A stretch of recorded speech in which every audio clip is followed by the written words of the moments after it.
Hello, Chicago Bears fans. Welcome back to the channel. It is your average fan, AJ, back with a video today. Let's hop into it. Jersey of the day, we got Mr. 85 himself, Cole Kmet.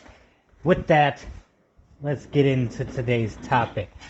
Today's video is going to be a little different. We are not going over media sessions today.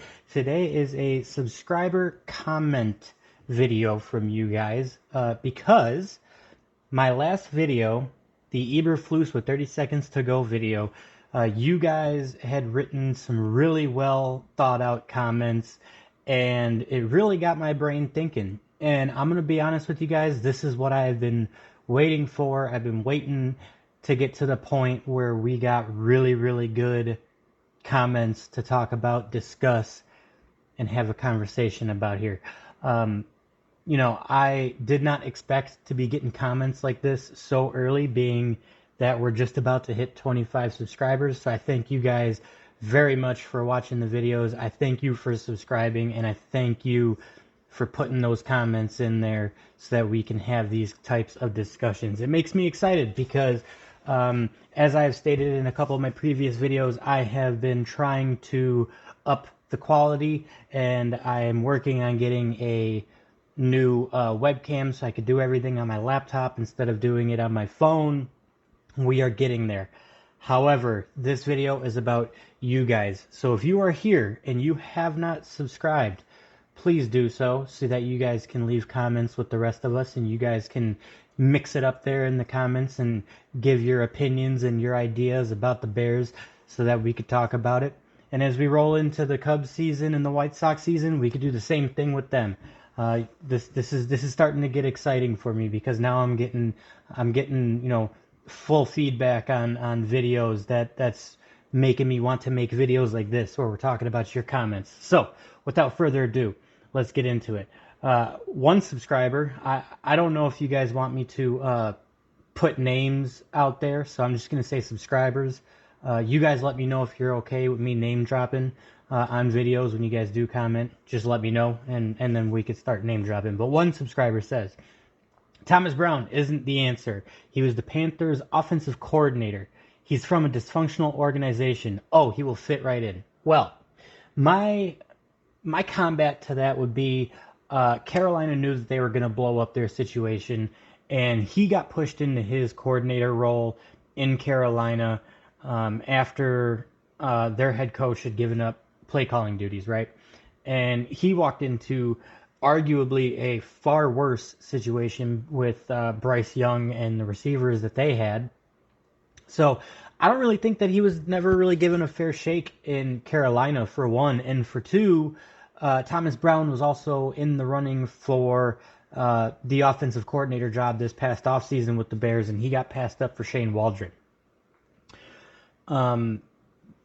As far as the Ben Brown isn't the answer, I'm still out on that one. I have yet to really see enough evidence. I just think that what is evident from just playing against the Packers is that Thomas Brown showed that you can actually use your weapons effectively, getting the ball out of Caleb's hands very fast, not allowing the Packers defense to really pressure him, although they did allow 3 sacks, 2 of which were pretty much in that last drive of the game.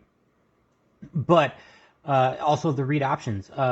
Caleb Williams, if he didn't see what he needed, he took off. You saw that a bunch of times throughout the game. And so, like I said, I have a feeling that Thomas Brown had a little bit better communication with the players than Shane Waldron did. And in my opinion, I believe that Thomas Brown probably should have been OC from the get-go, but that's not the cards that we were dealt there. But if he could show an upwards trajectory through the rest of the season, I will consider the season a success as far as allowing Caleb to develop. There's still a lot of questions going into the offseason, so I mean there is that. But again, as far as Thomas Brown being the answer, not being the answer, I'm not sure. Like I said, if he already proved Shane Waldron was highly incompetent, but he he played that KISS principle. Keep it simple, stupid. And he did simple very well yesterday. Caleb Williams was 23 for 31. He had, 230 yards passing, 70 yards rushing. So just over 300 yards total offense out of Williams yesterday. That's a huge improvement over what we saw in the 3 weeks before that since the bye, right? So could it be that game one spark? Maybe. But like I said, I would just like to see if he could continue that upward trajectory, or at least be consistent. Like, that would be the key there, is consistent. Another commenter here. I understand your anger. If I was a Bears fan my whole life, never seeing a winning team, I'd be more frustrated myself. However, ask yourself this. Say Eberflus ran another play or two and the Bears got closer to the goal line, and then the field goal is still blocked. You'd still be asking for him to be fired. The simple truth is, teams that can't block can't win ever. That offensive line has never been good since the 06 team when we went to the dance and lost. Let's see here. The much time is that the defense is on the field. I just wish fans had the same energy to complain about the line that they do, asking for coaches to be fired and switches at QB. Even if Belichick and Brady in their prime were on the Bears, they'd still struggle because of the line. So even if they get a new coach and another new QB, the Bears are still going to struggle. So can we as a fan base put our cart behind the horses for a change? Because numerous coaches have been ran out of town because of the O-line play. Demand they will fix that first, or it's just going to be the same old, same old. Couple of points on that. I agree from top to bottom with that. I 100% agree from top to bottom with that. One thing I will give the offensive line today, as I stated in the video that this was commented on, you went from giving up 9 sacks to giving up 3 sacks, and I would argue 2 of which wasn't even really the offensive line fault, other than the one play where the defensive end got around untouched, basically. But it's valid. I mean, we have not had a very good offensive line, maybe since 2010. I would go back as early as 2010, but as late as 06. That is 100% right. I do think that the O-line 100% should have been addressed, because we knew we had this problem last year, and we knew we were going to go get a number 1 overall quarterback. And, I also think that Ryan Poles has done a really good job building out a roster with a lot of talent? Yes, but you still didn't fix the glaring problem. I feel like in my videos I've put equal blame on the offensive line, Caleb Williams when he's not playing at his best, Shane Waldron, and Matt Eberflus.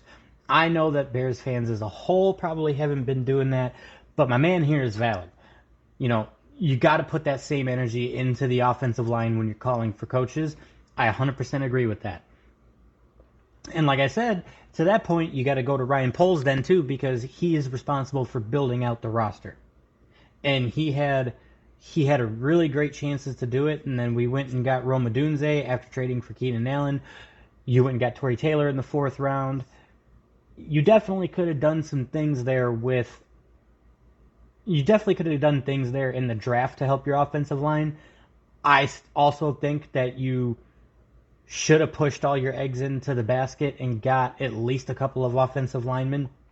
At least somebody that would have been better than like Nate Davis, who we just cut. But I think that Caleb Williams, the difference in him is that he does have the outright raw talent. He is more of a total package as compared to Justin Fields and Mitch Trubisky, right? So I think that while the Bears are kind of stuck in this endless loop where they get a quarterback and then fire the coaching staff and then get a quarterback and fire the coaching staff, I think that as far as that goes, Caleb Williams can break that cycle as long as you can, from here on out, go on an upward trajectory with him and not completely ruin his rookie season.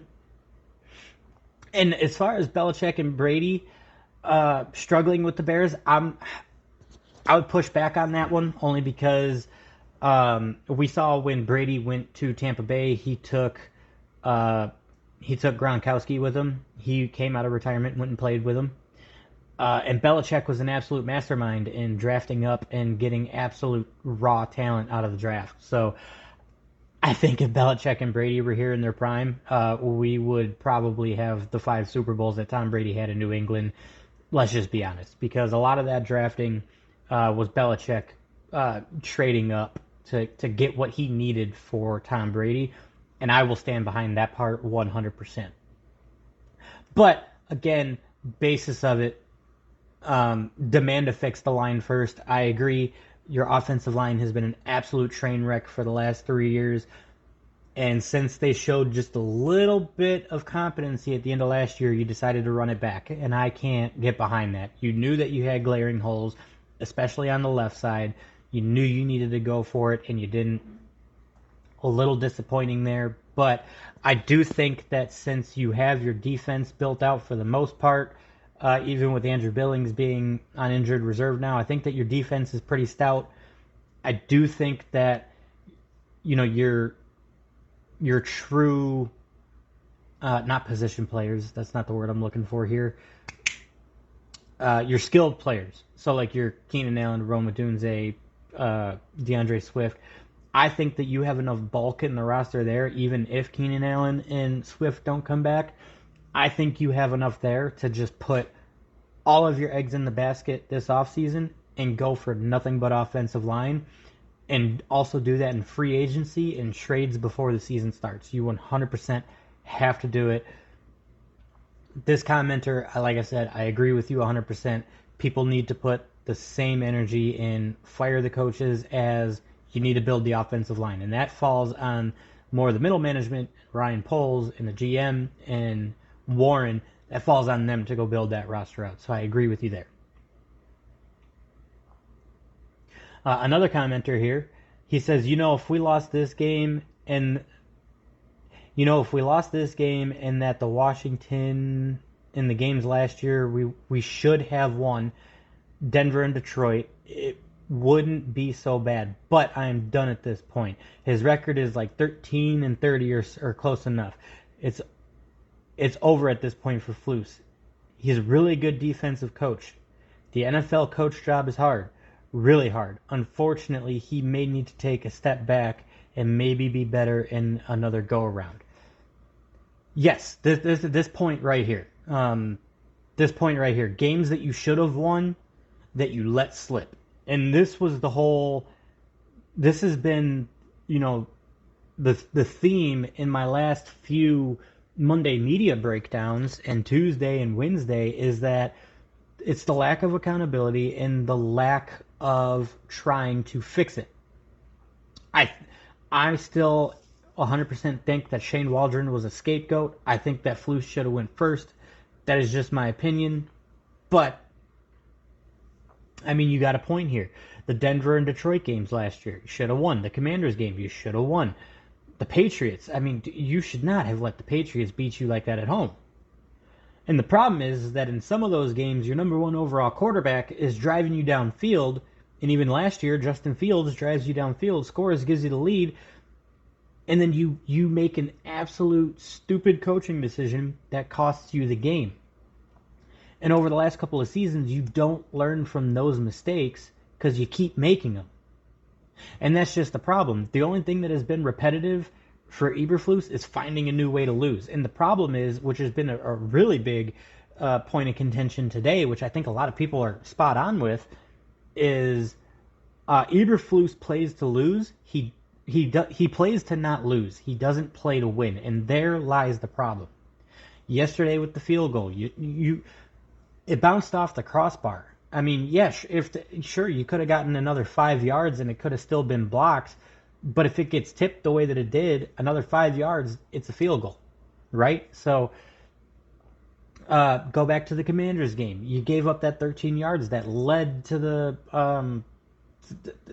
Hail Mary, and you said that those yards didn't matter. It's just you keep making these coaching mistakes, and then you keep making them every week, and there's no real change. The real change came from getting a new interim OC in Thomas Brown, and he showed that the offense with the skilled players and Caleb Williams can do things on the field, even with the offensive line problems you have. And so, I mean, I agree with it. There's too many games where you can link it directly back to Eberflus, where he gave up the game by taking the ball out of his star player's hands, and then made a really bad move that cost you the game. And I believe me and this guy here went back and forth a couple of comments. And what happened to the comment? Hello. Let me just refresh this here so I just completely made that comment disappear.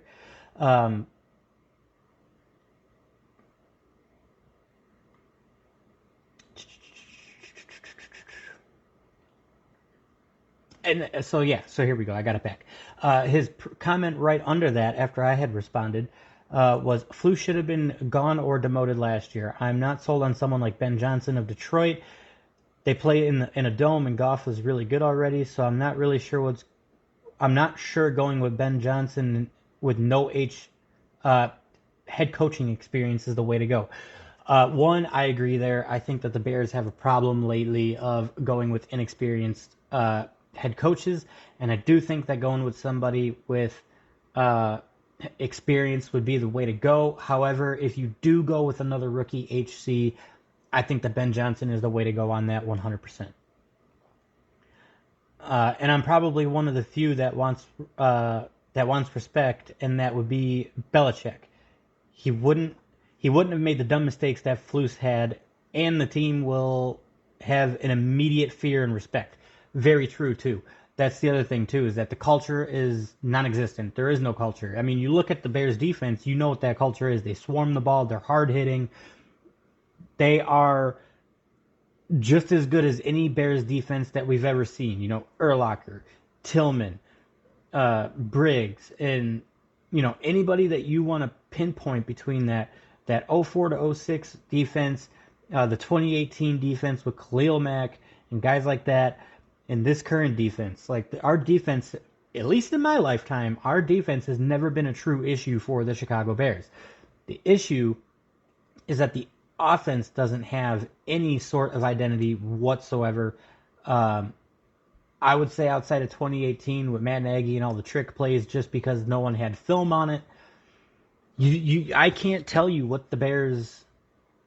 I can't tell you what their theme is. I can't tell you what their pillars, like what their big three pillars are on offense, right? So, but it's a good point, though. I mean, if you had somebody like a Belichick, it would be fear and respect, 100%. And that's in gameplay and off the field, because I have a feeling that a lot of players just do not have respect for the coaching staff. I mean, maybe they have it for Thomas Brown now just because of the way that they played, but they didn't have it for Shane Waldron. And I don't think that they had it for Eberflus either, and I can't really blame them. I mean, I really can't. And it goes back to culture. You see teams like Green Bay, you know what their culture is. You know what Detroit's culture is. You know what Kansas City's culture is all about. You know what Buffalo's culture is all about. You look at Chicago and you don't know what it is. There's no structure. There's no accountability. There's no sustainability. There's none of the things that you see in other NFL teams. And that is what, at the end of the day, bothers me the most, is you're a competent, not a good head coach, but a competent head coach and a decent offensive line away from being a top team in the league right now. Because there's 3 games this year that Eberflus 100% lost you, and 2 games where the offensive line really lost you, right? And, I mean, I wouldn't go as far to say, I had this on a TikTok comment earlier. Someone had said that without Eberflus's losses, we'd be 7-3. I don't know about 7-3, but 6-4 probably. 6-4 probably, or 7-2. So that'd actually be 6-5. I mean, you'd be above 500 for sure. Um, but man, I mean, all these comments 100% valid. Again, I really appreciate your guys' feedback. I was not expecting to be getting feedback like this yet until my channel was a little bit more matured and had a bigger audience. You guys knocked it out of the park on this video. Like I said, for somebody who's just about to cross 25 subscribers, it's exciting for me because I get to have conversations with you guys in the comments, real time. It is a lot of fun. And then, once we get the better setup with the laptop, we can break it down into going a step further, doing live streams and having you guys in the comments in a live stream, and we could talk about it like that. So there's the growth is fun, and I appreciate it very much. I really do. You guys have no idea. You guys have no idea. I've been wanting to do something like this for a few years. I'm a little shy at times. I don't like big change, and I don't like big groups of people, which is ironic because I have a YouTube channel and I talk to you guys every single day. But now that I have started it and I've gotten 70 videos into it, mixed from videos and shorts, I'm getting better at the speaking. I'm getting more comfortable with the speaking. And now I got comments where I can mix it up with you guys, and that's absolutely fantastic. But Bears fans, this was a video for you guys that have broken out in the comments, given your thoughts and opinions. Let me know what your thoughts and comments are on this video. Do you agree with some of my notions? Do you disagree? Do you disagree with some of the comments or agree with some of the comments from this video? Let me know. Comment section, wide open, as always. Let me know your thoughts. Like the video, share the video, subscribe to the channel, and hit the notification bell because we want to beat that YouTube algorithm. And my friends, we will catch you on Wednesday for the injury report. I hope your guys' week started off well. I hope the rest of your week goes well. We will catch you in the next one. Bear down.